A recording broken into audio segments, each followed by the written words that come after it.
Welcome to Talkin' Baseball. We've got recurring guest, good friend Jack Flaherty with us. Let's talk some baseball.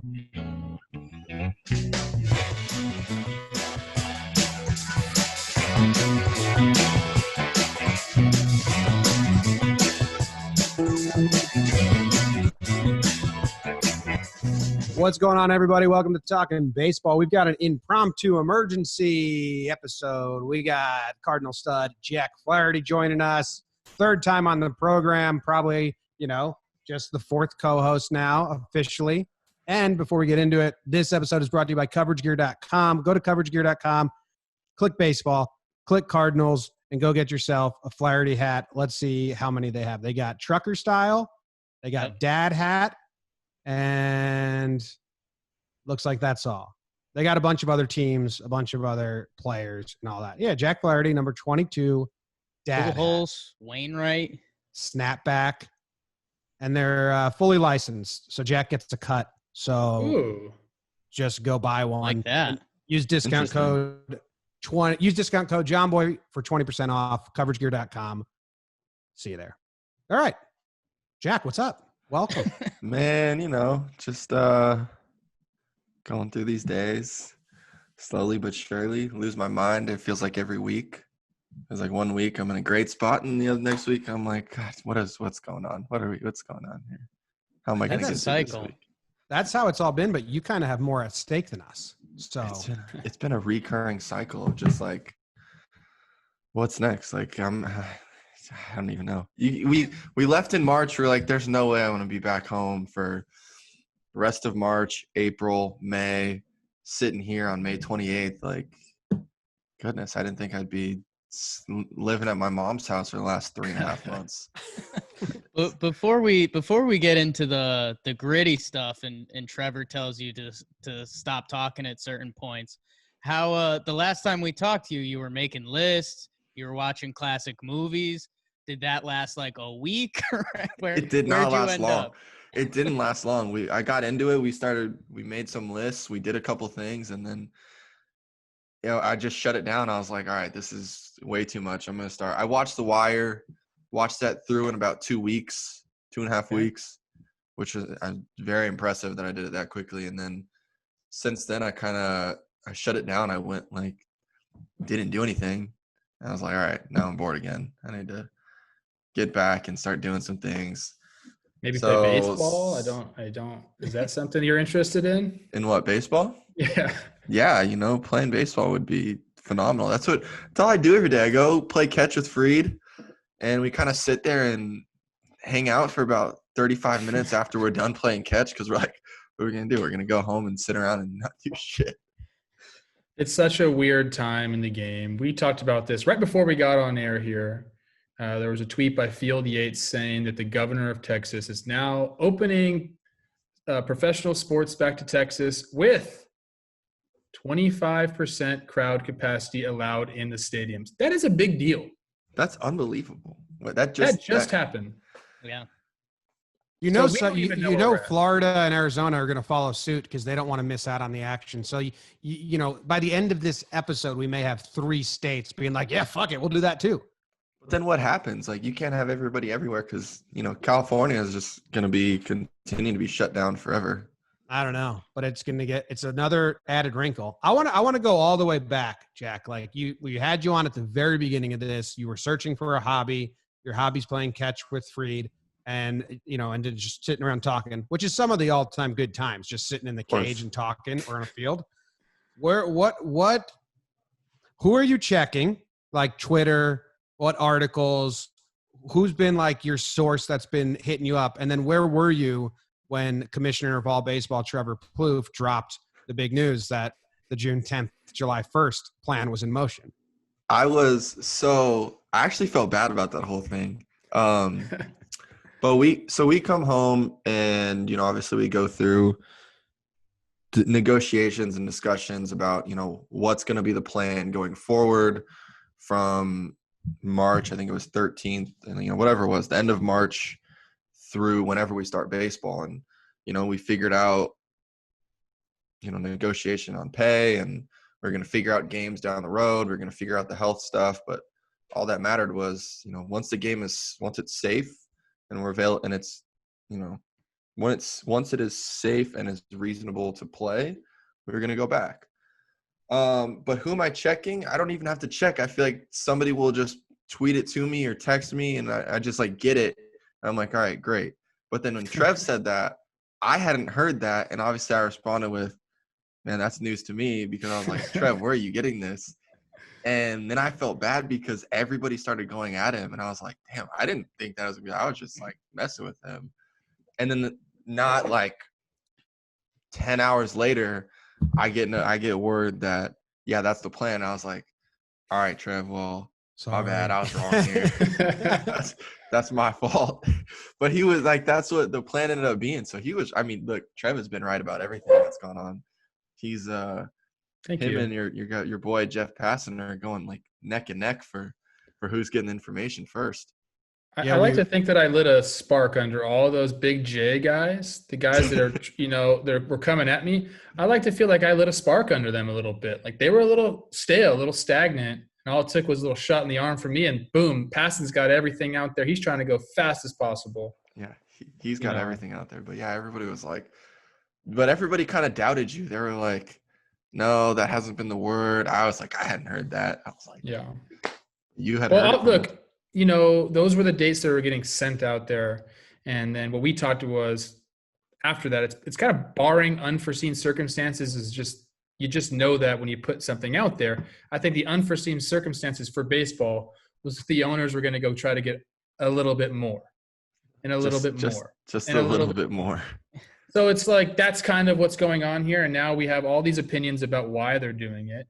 Just recently, I put something out that maybe they don't want to play as many games. They want to play the least amount of games as possible to get a full postseason in. I think that's a very viable strategy for them.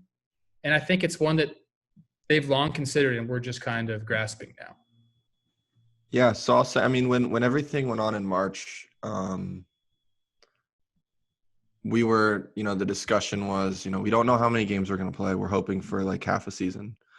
We're trying to figure out, what's the pay situation going to be like, because, once it was declared, we were trying to figure out what the pay situation was going to be like for that time up until we were going to play games and what was going to happen when we did play games.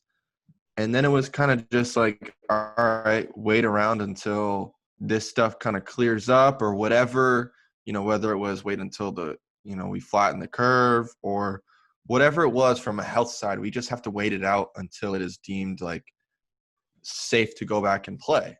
And up until like recently, it hasn't been safe. It's like with basketball, they ended on the same date as us. And they haven't gone back to play either. And none of that, I mean, at least in the media, none of it has been money negotiations at all. It's just been trying to figure out how do you make it safe to go play. NHL's been the same way. I haven't heard anything about that. So it's been, the whole thing was, when is it going to be safe to go back and play? Nobody knew. Even still, it's safer, but it's not, it's not going to be 100%. Regardless, we're going to be at some type of risk, especially going from city to city, playing in different ballparks, playing in different stadiums. The amount of people that we could potentially come in contact with, regardless, there's going to be some type of risk. And I think it's what, basketball, they've tried to condense it to just Orlando so as to take away all that risk, or do, I've heard Orlando and Vegas and kind of put two different places. But that was the only thing, was when is it going to be safe? And then we can go play. Like, we'll figure out however many games. We were willing to go play regular season games into October so as to play the most amount of regular season games and still play playoffs and go deeper and, make off seasons a little bit shorter to a point where it wasn't going to hurt next year. And, yeah, but it just in terms of everything, it was, when is it going to be safe? Basketball hasn't come back. Basically, you thought the money was taken care of because you agreed to something in March. So that was like on the back burner. It was like, when can we play? When is it safe? Do you feel like they've checked enough boxes where you feel like if you do go back, it's going to be safe to play? So it just depends what you consider safe. From a health side, like when it first came out about all coronavirus and everything, like I have asthma, so they originally reported like, okay, as people who have respiratory or pre-existing conditions, they are like asthma. more at risk and all of that. So I literally like went and met with my doctor the other day to be like, look, what are we looking at here? Yeah. And he actually informed me, he was like, look, with what you have and the medicine you take, it's actually not as much at risk for you, but it's like diabetes and other people with more pre-existing conditions. Like, okay. So for me, that made me feel better. I was nervous going to see him. I was like, I don't know what he's going to say. I don't know if he's going to say whether or not like, hey, I don't feel comfortable with going back at all. Yeah. Potential bad news in that meeting. Yeah, it was a little bit nerve-wracking, but it worked out. So in terms of it being safe, there's going to be a risk regardless. I think guys just want more tests because there's a risk. There's a gray area, in hotels, you're staying in the hotels when you're on the road, and at home, you get to go live at home. You get to go be with your family and whatnot. And you just kind of hope that everybody follows proper hygiene and follows the proper protocols. And that's kind of it. So there's a gray area. There's risk there regardless. There's still things to iron out. I think guys are like not super happy with some of the in clubhouse things that they want to take away. We kind of feel as the season goes on, those will, become a little bit more lenient. They've tried to take every precaution as possible, and it's, it's appreciated. Regardless, though, there's still some risk when you're traveling from city to city, flying on a plane, going into different hotels, and guys get to go home to their families and whatnot. So you definitely feel better about it. There's still things to iron out, though. It's not 100%, and it's never going to be 100%. Which one of those crazy rules, I'm sure the text between players when the full safety messages came out, which one hit you the hardest? Was it like no spitting, no seeds? No spitting was, for me, I was like, because no spitting and licking your fingers as a pitcher was the hardest one to kind of fathom. It was like, how? Like, I'm out there throwing bullpens right now, and I'm just like constantly doing this because I'm like, I don't know if I could not do that. Like, it wouldn't be able to. Yeah. What about new balls? Like every time a ball's put in play as a pitcher, is that it's already kind of done. It's done that way. Like a second a ball's put in play, that thing's usually got a scuff on it. I mean, guys hit ground balls and pitchers will hold on to that because there's usually a scuff. There's usually a little bit of something. I want that one. Yeah, you want that one. But anytime the ball gets put in play like this, and it hits the ground, it hits the dirt, it's usually got something on it.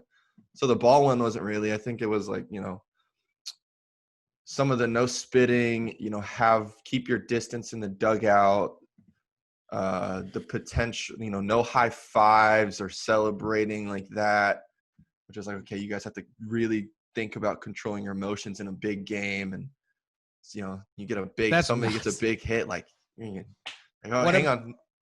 Nobody comes close. What about the stands?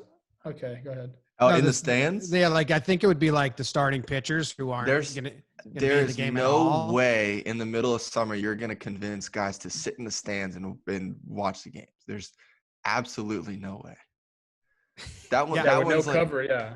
And no cover. I don't go to day games. Fuck that. It's too hot. I mean, if you're going to put us in a suite up in press box, like, all right, that's not in a different story. Yeah. But if you don't want to let us be in the clubhouse, but to sit in the stands with no cover, especially if it's a day, there's no chance. There's no way.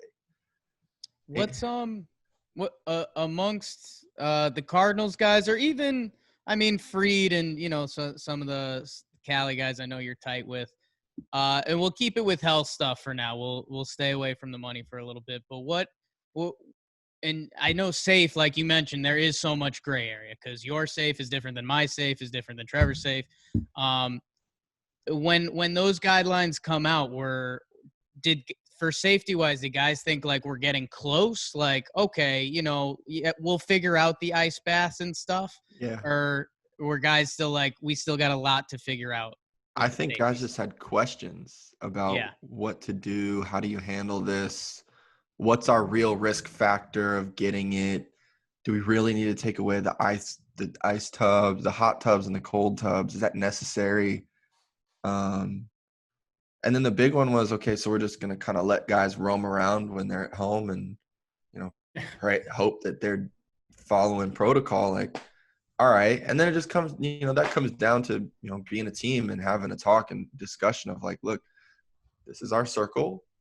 Don't break the circle. And if you go, you're going to have to go get food. You're going to have to go to the grocery store. You have to do that. And just, do what you've been doing since you've been home or wherever. Like, you've got to follow certain protocols, certain hygiene. Like, do that and take as much preventative, caution as you can. But at the end of the day, there's still, and guys were still nervous about, we don't have enough tests. We need more tests. We need tests every day. We need whatever it is. And so it was moving in the right direction. I think there's still stuff to figure out on that end. In the Cardinals group chat, is there a guy that's like complaining, like they're not going to let us shower? And you're like, dude, you don't shower anyway. That was me. I was, well, my big thing was if we go on the road or at home and we got the end of a series, we're just going to hop on the plane, no shower? Like, what? It's a stinky plane, bro.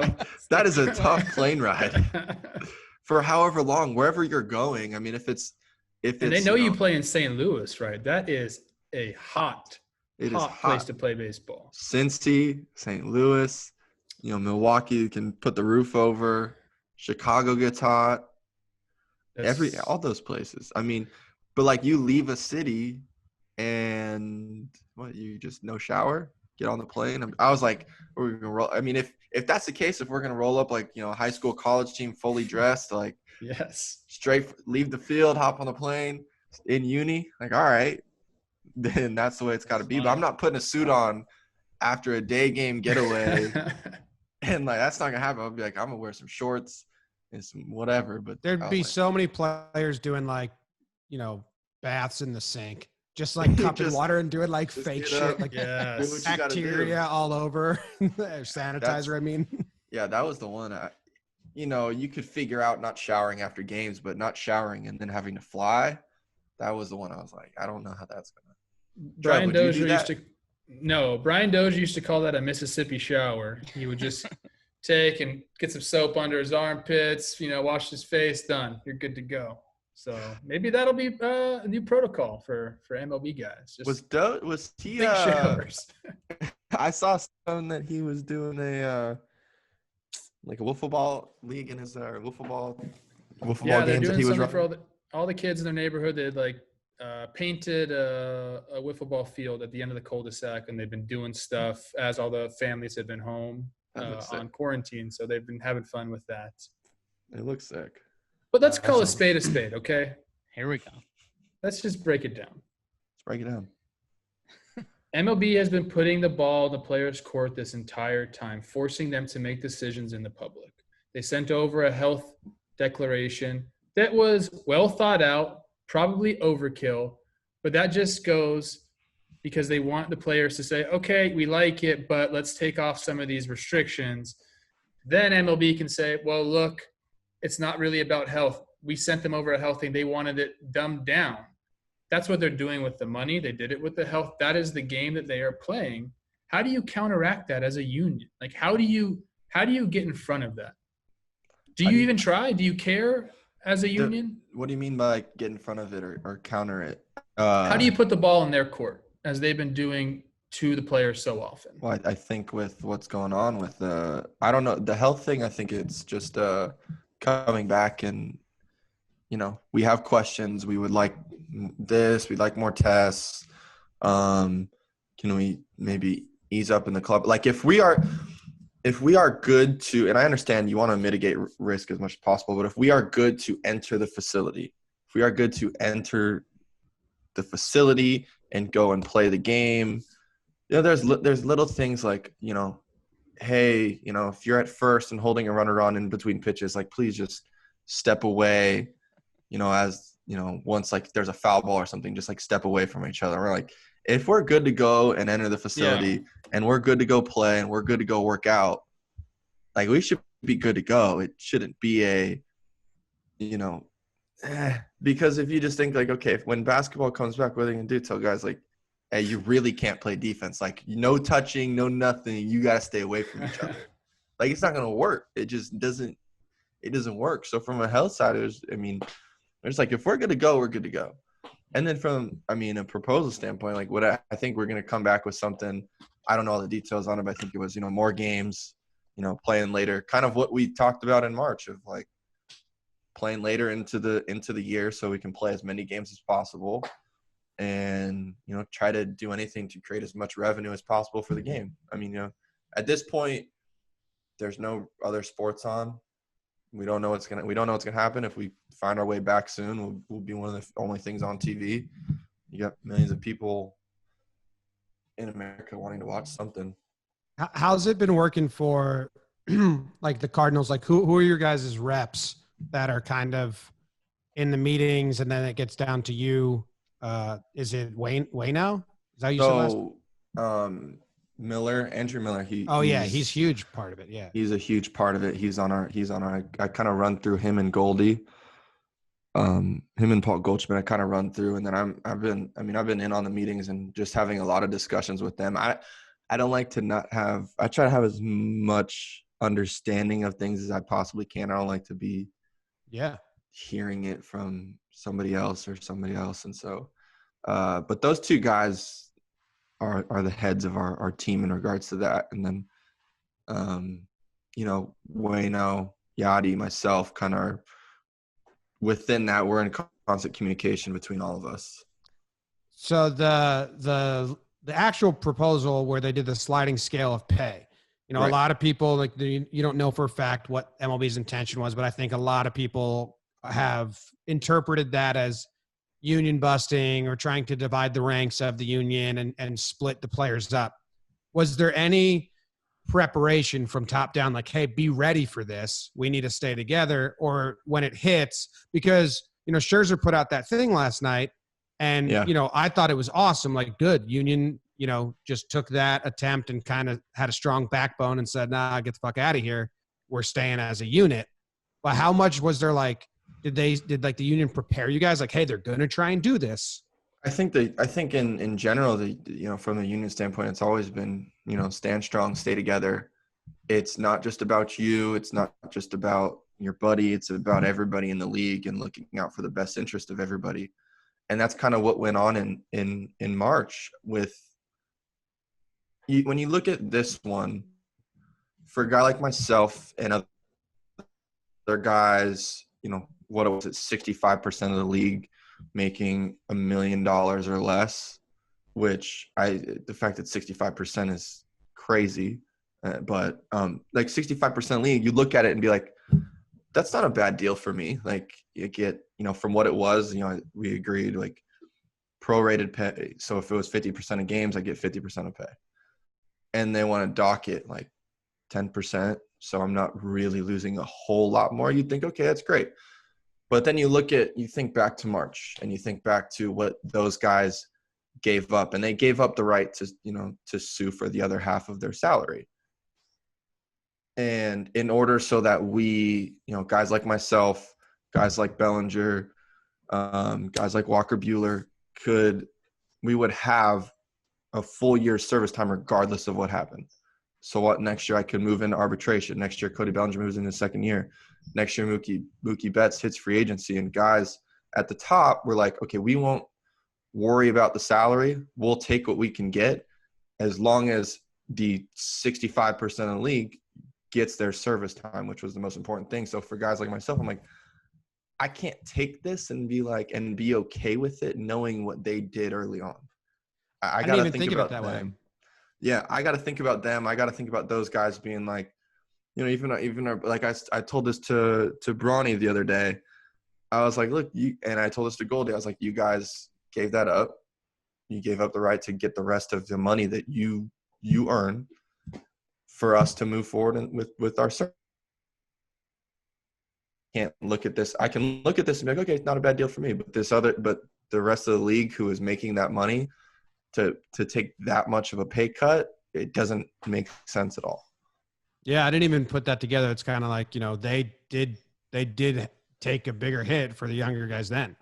They awesome. really did. They really looked out for the younger guys, and I was there like, how can we figure out a way to get service? Like it was very easy where it could have been, if we don't play this year, those guys don't get service time. And if you guys want to get paid, like, all right, you're going to, whatever it was. Mm-hmm. But it was very easy where we weren't going to get service time. And it was going to kind of be like, well, this sucks. Like, I got to go a whole nother year under this and then try to get into arbitration. And so for them to work out that deal and get that was huge for a bunch of the younger guys. And I think the young guys got to look at it and be like, well, now we got to look out for the veteran guys who helped us and who have continued to help us along the way. Yeah, that awareness, that's what drives the union. That's why it's been so strong from your early days. As soon as you break into Major League Baseball, as soon as you're on the 40-man roster and you're within the Players Association protection, it's drilled into you what guys have given up to put you in this position. So it's just one of those things where, like, that is the mindset of the union. And Jack expressed it beautifully right there. Like, these guys gave something up for me. I have to do the same thing when it's my turn. That's how unions work, and that's how they become successful and strong. And it's been that way for decades. And like something like this, as crazy as the time we are kind of going through right now in baseball specifically, like, it's not enough to divide us or to divide the players. I sometimes I go back and, like, I say us. I don't mean that. I'm not a player. I'm not in the association. You're still with us.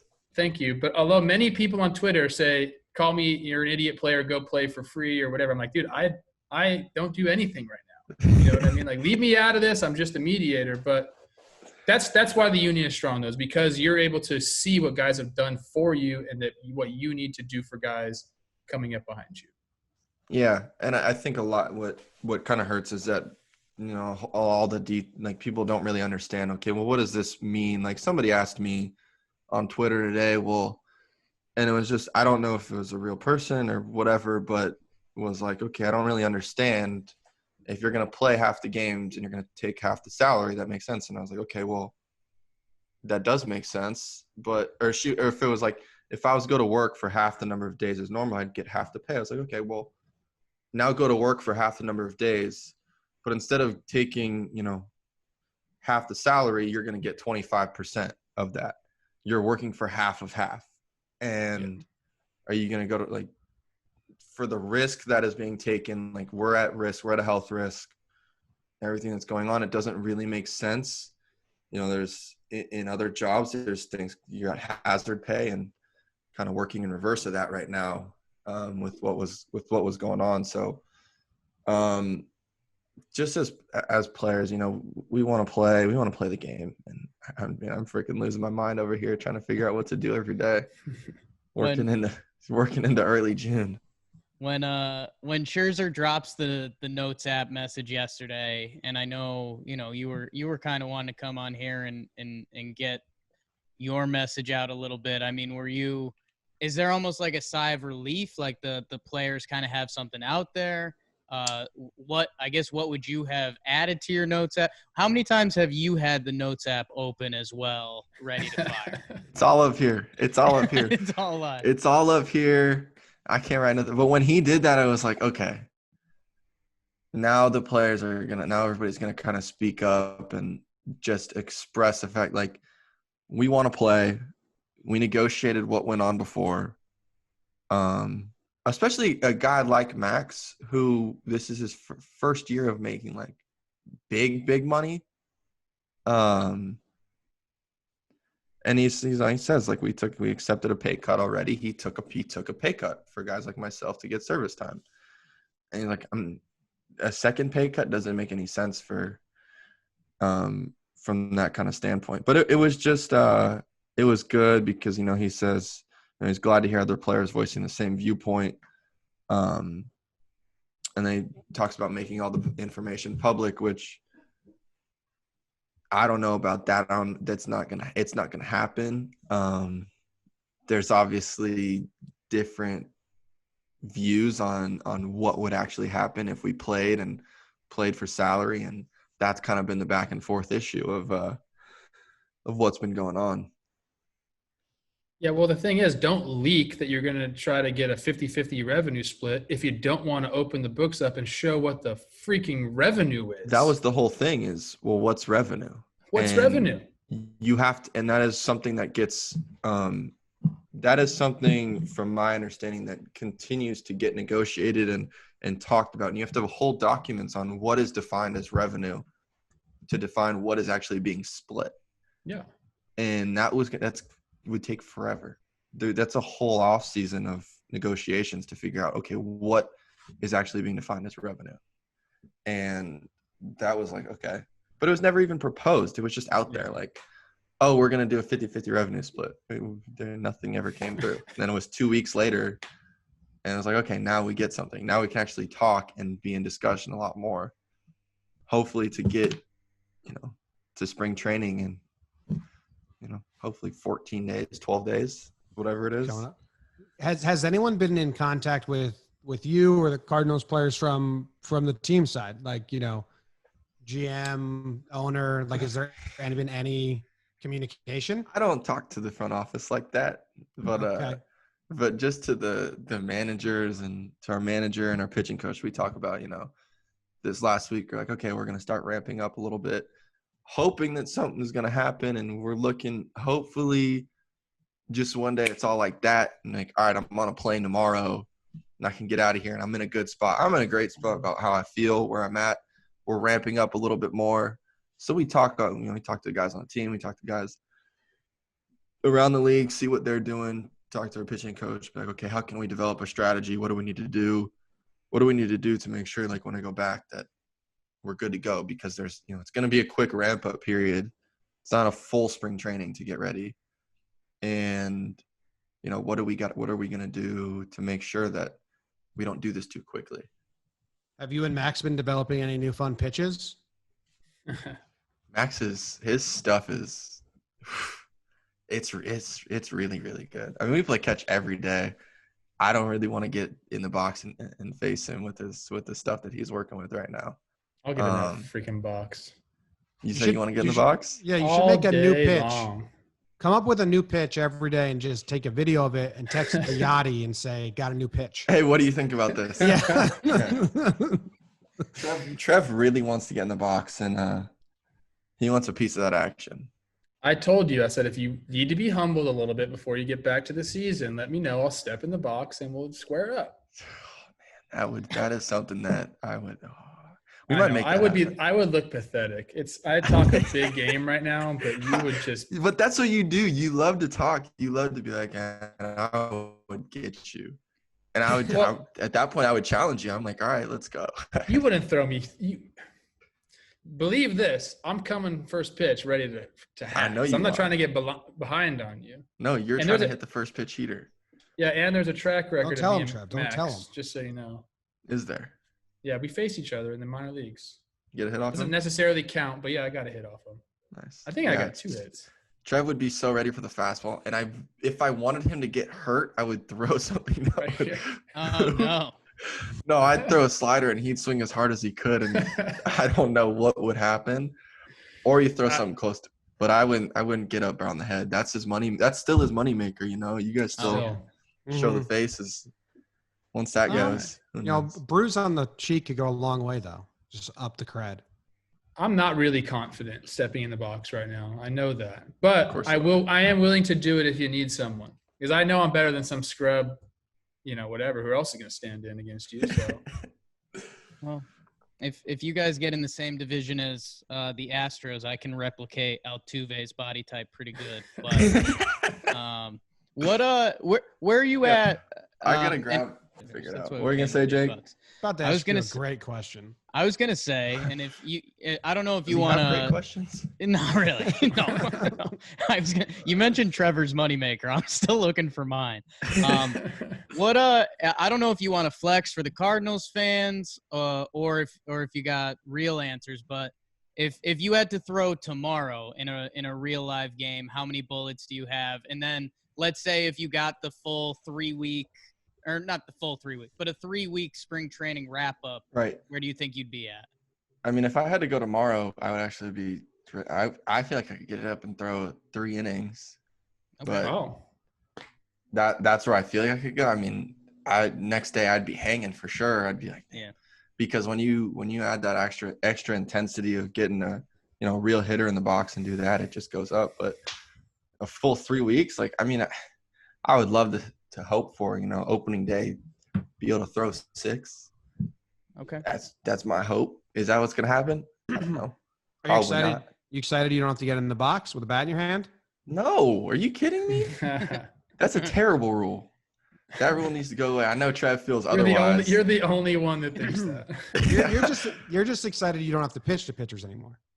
No, you're upset you don't have to pitch to pitchers. I wanna get in the box. I could carry you. If we just had our side no DH, and if they want to have a DH, great. But when I pitch, I want to hit. Tell them. I don't want to. I want that DH gone. I want to hit. Who's the guy that benefits the most on the Cardinals?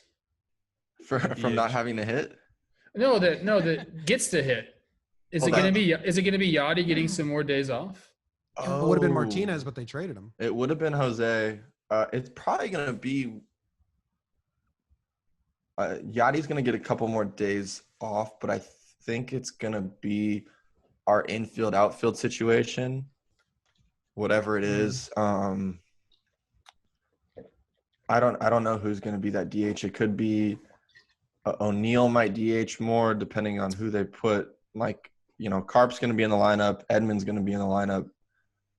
Bader, Dex. It's kind of who fills in that spot. It could be Carp DHing. It could be Tommy DHing. It could be O'Neill DHing. There's a lot of different pieces that are going to go in there. Whoever's swinging the bat hot. And that's how a lot of AL teams have done it for the past few years. They don't have that kind of big poppy DH. They don't have a real DH. Yeah, they rotate guys and get extra rest, which is going to be a huge factor if we figure this out. Yeah, it's extra rest in a sprint. I mean, who was the guy you came on here and told a story about? Was it Carpenter, who you guys got a big lead, and he was like, "Look, we don't have enough runs. Like, put someone else better defensively." Game 5. That was game 5. Yeah, game 5. It's a legendary game for him. I mean, he came in, had 2 at-bats in the first inning, and then was done. You pitched that game, right? I pitched that game, yeah. He had 2 at-bats in the top of the first. We were up 10-0, and then Tommy came in and played third the rest of the game. So it's almost like a win-win situation. You can have what he calls a better defense out there, and he still gets the hit. Yeah. Yeah. Gotta love that. Carp does a great job over at third. Yeah. For sure. But being able to have him and Edmund in the lineup as well as O'Neill or Lane or Carlson, I don't know what it's going to look like, but one of those guys in the outfield, it helps for sure. It's going to be interesting. Whoever the 8-hole hitter is benefits the most. He's going to see some pitches now. Yeah, I mean, that's the way it is. But I still want to hit. I'm still going to ask him and be like, look, can we just say no to the DH today? Like, I'm feeling really good. Just let me get a day, No Come on, Trey, don't shake your head. No hitting, no pinch running for my boy Jay Flair. Those days I'm are fine done. on no pinch running. That's fine, but I want to hit. I'm jumping to a dream world where, like, baseball players, we figured it out, we got everything right, but Jack Flaherty's still screaming at the door saying, "No, we don't want the DH this year." No, dude, I want to hit. I need that to happen. I need to get in the box. I need that. Just do it whenever you're in the hometown. That's what I just told a story on one of the shows about this player, Juan Eichelberger, for the Pirates. He was a pitcher, and he was playing in San Francisco, and he had 106 fans in the stands, and it was a tie game in the 7th inning, 2-2, and there's a runner on second base, and they're going to pinch hit for him, and he told the manager, he's like, "Dick, I got fans here. I got my family, so you got to let me hit." He steps up to the box and hits the go-ahead double. He had only one double in his career before 100%. that. So you just got to wait till you got the home crowd there. And you got to deliver in front of the home people. You give give the people what they want. Put that story in your pocket and then just give it to the manager, like when you need it. I'm going to drop whatever I can. Anytime I get a chance, I'm going to be like, look, just remember, I walked with the bases loaded in that inning. That is true. It's true. They walked the 8-hole in front of me. Just remember that. All right. I want to put you on the spot. You're going to do it. You wanted to come on the show. You wanted to kind of have your voice be heard. So if there's a message that you want to give to the fans, and we know that like Twitter is not a great medium to get your message out. It's just not. It's really this not. is a better medium for it because you're able to talk about what you want to talk about. So if there is a message that you want to get out there, what is it? I think what Max – well, first and foremost, that we want to play. We're ready to play. I can't speak for everybody in the league, but I would imagine everybody's been working out and training and throwing since just about the day we got back. I mean, I left Florida on March 15th. And since the day I got back, we switched up schedules. We went into an off-season program, 5 days a week, throwing 5 out of 7 days, and just now switched it up to 2 days a week. And I'm not putting – I haven't been working since all the way back to November to play this season and to be ready for it and to be healthy. And we want to play. We really just want this game to happen. We want to be healthy. We want to be safe. We want our families to be safe because it's not just ourselves. It's our families, it's the people that we're around and that they're going to allow us to be around. So we want to be safe. We want our families to be safe. We want our loved ones to be safe. We want other people's loved ones to be safe. We don't want something to happen where somebody gets it and then they pass it to a loved one and who knows what happens. But we want to be safe. And I think like Max said, just from a principle standpoint, like we came to an agreement. We're going to do whatever we can to figure it out. We're going to do whatever we can to play this year. But I think there's still a point where it matters, from a principle standpoint, like, okay, there's going to be a loss this year regardless, but we're already taking that on and we're taking on the risk. What more do you want? We're going out there. We want to play the game. We're taking on a risk. We're taking on all the health risk. We're taking on injury risk and all of the normal things that go on in baseball. What more do we got to do? We want to play this game. Let's figure it out. Let's find a way to do it. Whether it's play more games, whether it's, play whatever they've sat on 82 games, play 82 games and play a full postseason, whatever it is, we're just trying to figure it out. I love it. Yeah. Yeah. I don't know. I'm trying to just we want to, obviously the big thing is we got to get through a postseason. And so we're trying to figure out the best way to do it. I think that's the sentiment that a lot of guys have is like, dude, we want to play, but we don't want to be taken advantage of. We don't want to be taken advantage of. We understand what's going on. We understand the situation. We understand what's gone on the last 5 years or so, however much it's been, and the amount of this game has brought in and the situation that, owners are in. We get it, but we understand what went on in March and what we want to have happen now. And the only thing that was supposed to be figured out was let's make it healthy enough to play and we can play. Yeah. That's how it's changed. I think the most common sense, phrasing when people say hey, you had record revenues last year and salaries didn't go up. So why would the players take the hit when revenue's down if we don't get a bump when revenue's up?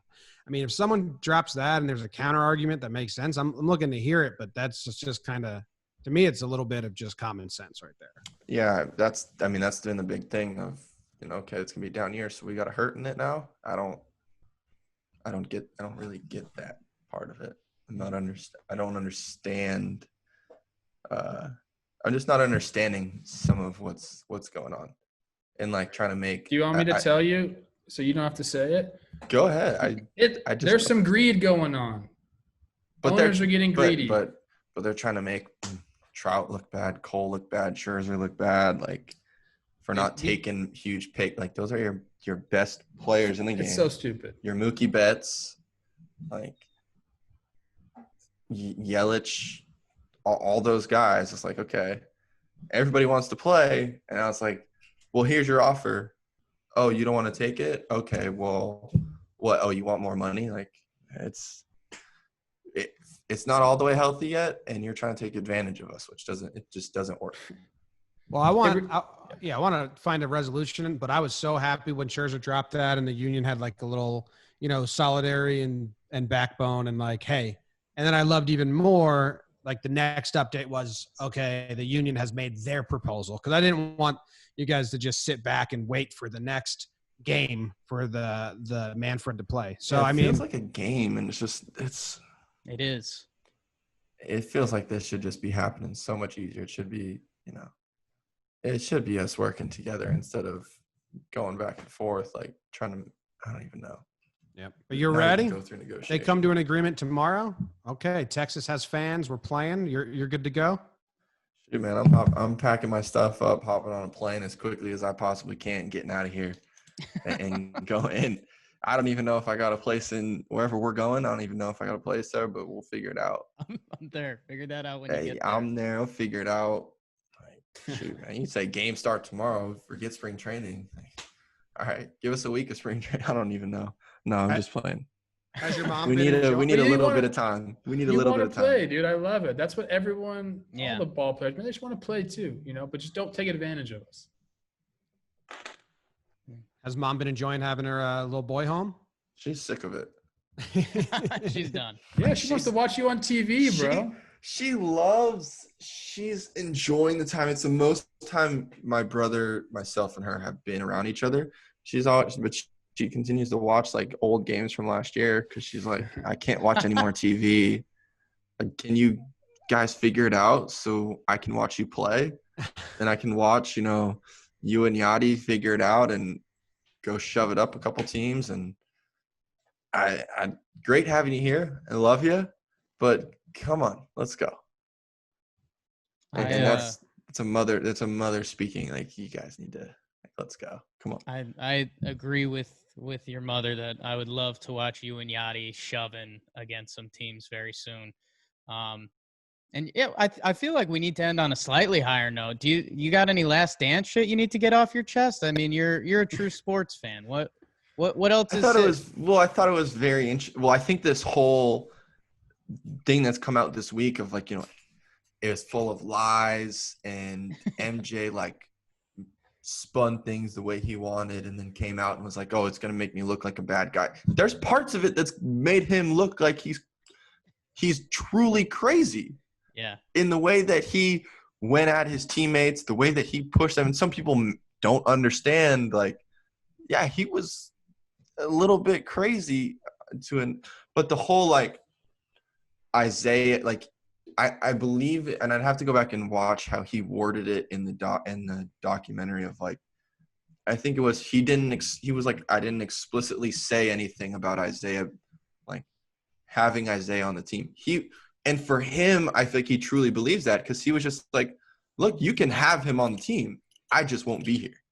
I'm going to go enjoy my summer or whatever it is. He'd be like, you can have him on the team. I won't be here, but you can have him. So for him, like, he's still telling his truth. Yeah. Like, he truly believes. He didn't say, no, Isaiah is not on this team. And it was like, okay. So however you want to look at it and spin it, he's just like, for him, he's like, I won't be here. Have Isaiah? Great. I'm out. But he didn't say, no. So however you look at it. Yeah. I thought it was great. I enjoyed every second of it. Not having grown up during that time. You didn't watch it? I got to. I want to, but I fell behind and I was like, I'm just going to watch it. I'm going to binge it. So I'm excited. I love MJ. When is that going to happen? I don't know.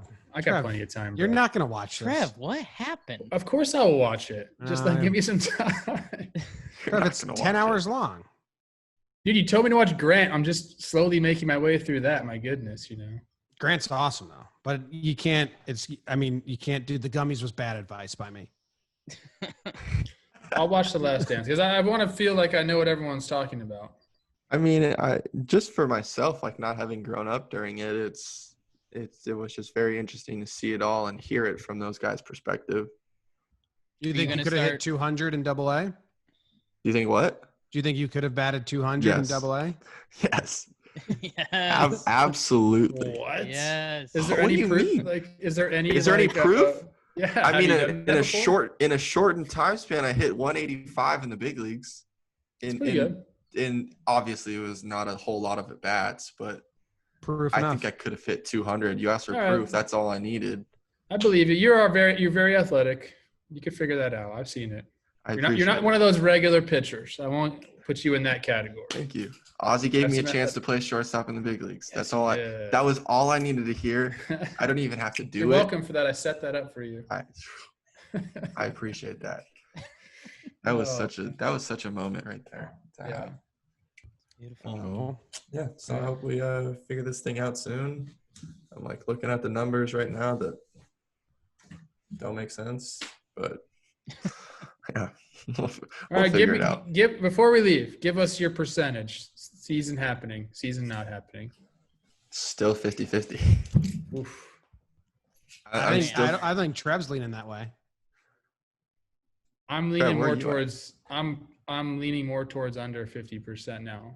But I do like my theory about the 60 games, and they want to just play as the least amount of games as possible. So I go back. They want the playoffs. They want the playoffs to happen. That's where their big thing is. That's what 60 is. 60 is the least amount of games that they can have a full postseason with. So where's that from, Trev? I never saw that. What's that? Where's the number 60 for postseason? It's in like the, I don't know if that's in the CBA or some other rule book. I'd assume it's in the CBA. I've seen it cited. I've seen it cited a couple of different times. Yeah, but they want playoffs. They need. Well, we as a league need playoffs to happen, for everybody's sake. But that's where everything that's where a lot happens for us is the playoffs. But that's what, in this kind of thing didn't really make sense. We get a X number of dollars bonus for playoffs, but we give up a significant amount more. I don't know. It didn't really. I mean, that proposal was ridiculous. Dude, that proposal never going to make sense. Because why wouldn't you just take all the postseason money that you're offering and then just put it into the regular season more spread out? Like, the only reason they would hand you a sheet with like how they're going to divide money is to divide the players. And I'm glad it didn't work and the union stayed strong. It made no sense for them to offer it in that manner. Yeah, no, we're all staying together. We're waiting to see how it goes. All we can do is wait right now. Yeah. That's all we've been doing. All we can do is wait. And when the call comes that, hey, we got this thing figured out. All right, cool. Let's strap it up. Let's go. Love it.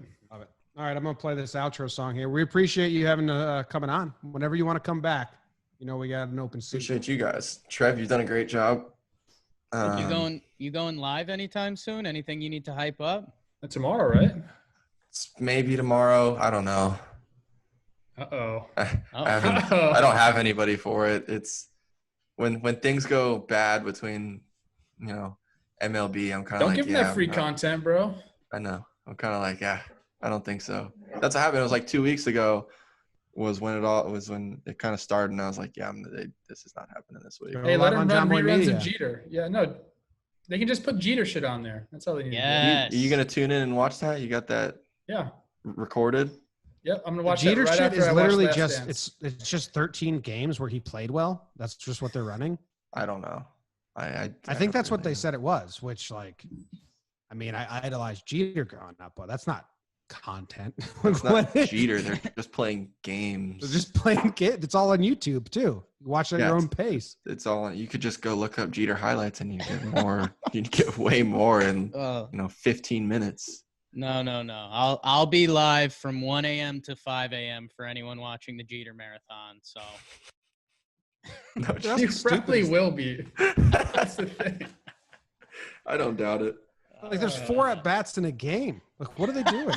It's going to take 3 hours to show 4 at-bats. He doesn't have any defensive highlights, so it's just here we go. Oh, boy. Cut the mics. He's just got 2 of the most, maybe 3 of the most famous defensive plays ever. Yeah. Yep, we'll end on that note. He's in the wrong spot. Or he's in the right spot. Jeez, I love you.